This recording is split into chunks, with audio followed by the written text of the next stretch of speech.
I spent most of my 20s broke and confused about money. Now I'm in my 30s with a kid, a six-figure net worth, and zero bad debt. The difference? I worked as hard as I could to reach these 5 money milestones. The first milestone is building a positive net worth and building a strong credit score. The average credit score for a person in their 20s is 662. That's because in your 20s, you're starting to build your credit, and it may take some time to gain traction. Now that you're in your 30s, you may have a 10-year credit history, more lines of credit and more types of credit like a car loan, or if you're lucky, a mortgage. But it still surprised me that the average credit score for people in their 30s is 672. Ideally, you're making your way to the 700s in your 30s, so when you need to buy a house, you can get a better interest rate. I'll talk more about this in a bit. People in their 30s have an average net worth of about $300,000, while the median is just $35,000. The median gives us a better picture of the typical American because those really high earners skew the average up. So don't worry if you're not in the six-figure range. But the gap between the median and average net worth does show us two things. First, a handful of people are doing really well and pushing the average up. Second, tons of people are still far below average. I mean, how many of your friends have a multiple six-figure net worth right now? The important thing here is that you're moving past the just surviving phase of your life and starting to build your net worth, whether it's through a home, a retirement account, or paying off debt. When you're in your early 30s, your net worth might still be low or even negative thanks to student loans, car loans, and credit cards. But by mid-30s, you should be seeing that number move in the positive direction. So if you're at 30 and your net worth is flat or shrinking, it's a red flag that tells you something needs to change. It's a sign that debt, spending, or lack of income growth is dragging you down. Look back at your net worth and credit score from last year. Did it go up? Great! If not, find the cause and set a goal to fix it. Whether it's making contributions more to your retirement accounts, increasing your income, or paying off debt to get that credit score up.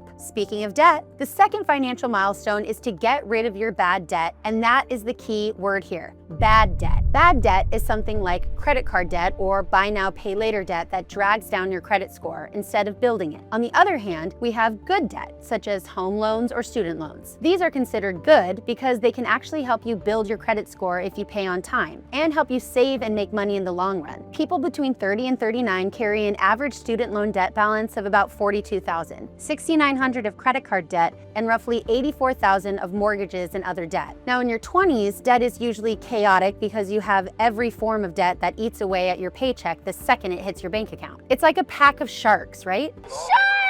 The money comes in, and then it's going to student loans, car loans, credit cards, and rent before you even blink. And you have almost no money as you're just starting out in your career. But in your 30s, you essentially want all of your bad debt off the books so that you could put it towards things like savings, retirement, or the house that you want to own. This means paying your credit card balance in full each month and paying all of your loans and balances on time. Every late payment decreases your credit score. We have made several videos on improving your credit score, and they're all in this playlist, so definitely watch these videos after this one. It's linked in the description. The goal isn't to be debt-free in your 30s because for most of us, that isn't realistic. I mean, if you can pay off your home in your 30s, congrats, because that would put you in the top 10% of 30-year-olds who do pay off their home. But holding good debt isn't necessarily a bad thing. You just need to pay on time and prove you're a trusted borrower. Now, if you're still mostly paying minimums on credit cards or you're spending more than you bring in, then you're going in the wrong direction. If you're curious about how to pay off debt, even when you're tight on cash, check out this video linked in the description. Carrying bad debt is essentially going to hold you back financially for as long as you have it. So the sooner it's gone, the better. And for the third financial milestone, you should have an actual emergency fund. Look, I know there isn't anything exciting about grinding away at work to watch the numbers on your banking app go up, but the art of saving money is lost, and it's creating a major problem. The median savings for those under 35 is $5,400, and the average saving balance is 20 grand. And for those between 35 and 45, the median is $7,500, and the average savings is 41 grand. But if we want a real emergency fund, it's recommended by finance pros to have 3 to 6 months of monthly expenses. And based on the median numbers, we aren't hitting our targets. Like we just saw, our median ranges from $5,400 to $7,500, which means monthly expenses would have to be $1,800 to $2,500 if our goal is to have at least a 3-month cushion. If you don't yet have that fund, you're vulnerable, and a single unexpected event could derail your financial momentum. By the way, if an emergency does happen and you don't have your emergency fund yet, please do not ever resort to a payday loan. They're predatory loans that trap people in debt. A way safer option is getting a personal emergency loan through a 5-star rated lender like CreditNinja that could send you funds as fast as the same day. You can learn more in this video, but let me be super blunt. A lot of my friends say that they don't make enough money, but I notice that those same friends don't even have an income problem. They have a spending problem. I think a lot of people are spending more on little things because it's harder to see the value of saving. I get it. Like with homes, lots of people in their 20s and 30s would save for a home because it felt affordable. Now that homes have gone up in price, some people might think they won't ever be able to afford a home, so they don't see the point in saving for one. So now, people are spending and wasting money on things that they don't need, like door dashing every night instead of cooking and saving for a strong financial future. I mean, there are people out there financing burritos on DoorDash now. It's too much. You gotta get real with yourself. If you don't have an emergency fund yet, focus on cutting unnecessary spending. Don't upgrade your car, and make this a top priority after paying down bad debt. Because if you don't, you're one emergency away from drowning in debt for the rest of your life. I know that sounds dramatic, but I'm serious. I'm in my 30s and I have a kid, and making sure I'm secure financially with savings is my top priority. I don't eat out more than once a week. My husband and I have no spend weekends twice a month, and I have a side hustle that helps me make more money. So I'm saving and investing as much as possible. Speaking of investing, the 4th financial milestone is building your retirement and investment accounts. Americans in their 30s have average retirement balances of about $249,000, with a median of about $91,000. If you watched our financial milestones in your 20s video, you'll know that you should start adding to your retirement account in your 20s.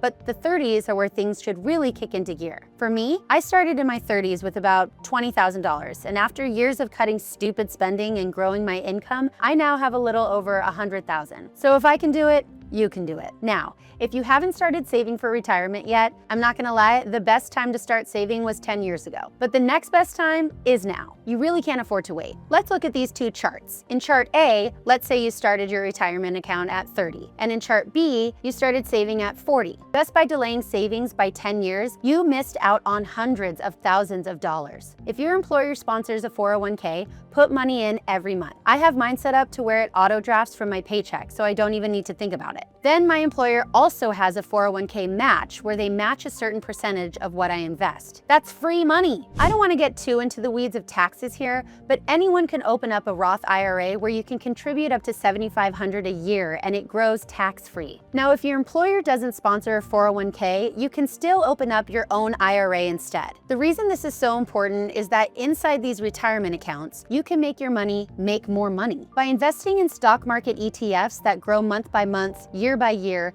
your 10 grand today can become 100 grand in 30 years if the ETFs grow at an average of 8% a year. This is thanks to compound interest. With the big stock funds like ones that track the S&P 500, the general growth is 8% a year. Now, some years the market can go down a bunch or it can go up 20%. So when we look at this compound growth curve, the earlier you start, the faster things take off. So if you're behind now, you can catch up by being more aggressive and putting your extra cash towards retirement. I'm all for investing at least 15 grand to 20 grand a year into my retirement, and that's how I've been able to increase my net worth this much between when I turned 30 and where I'm at now. After you've built your emergency fund, if you have leftover cash every month, maybe you want to contribute more. But no matter what, if you want to maximize the money you have for retirement, it's crucial to start ASAP. And for the 5th milestone, we have the one that almost everyone dreads, and that's making a decision on what you want to do with buying a home. My husband and I had a serious conversation about this, and we decided we do want to own a home that our kids can grow up in. So we started saving in our 30s. For a lot of us, your 30s often come with major life transitions, buying a home, maybe kids. I had a kid last year, which means needing a bigger car and getting a home with more than one bedroom. These are exciting things, but without preparation, major life transitions can quickly kill your savings and debt reduction goals. Here are some data points that you need to know. The median home price in the US recently hovers around $415,000, though this varies heavily by region. And the median age of a first-time home buyer is currently 40 years old. This is wild when you consider that in 2020, the median was 33 years old. This is in large part because of what happened during COVID. Interest rates went low, everyone tried to get a home, which pushed the prices up, and then interest rates rose and some prices stayed the same. You can watch our video on buying a home here. If we look at a real example, we can take the median home and current interest rate and plug it into our calculator. Assuming we can front the $80,000 down payment, which I'll talk about more in a second, then our mortgage would be around $2,400 a month. If you're living with somebody, this could be doable. But if you're single, you have to be making some serious money to afford it. Experts say your mortgage shouldn't be more than 1/3 of your salary, so you'd need to be making 6 figures solo or together with your partner. I'm lucky to have a partner that also works, so in addition to contributing to our retirement, we're also saving for a down payment. When you're buying a home, the more you can put down in your down payment, the less you have to pay each month and the less interest we have to pay over the long term for a home. Our goal is to make as much money as possible now, save as quickly as we can, so that we have at least 20% of the home price saved up before we buy. We're both super on top of our credit card payments so that we'll have a high credit score when we need to get a mortgage. Our goal is to be in the high 700s if possible.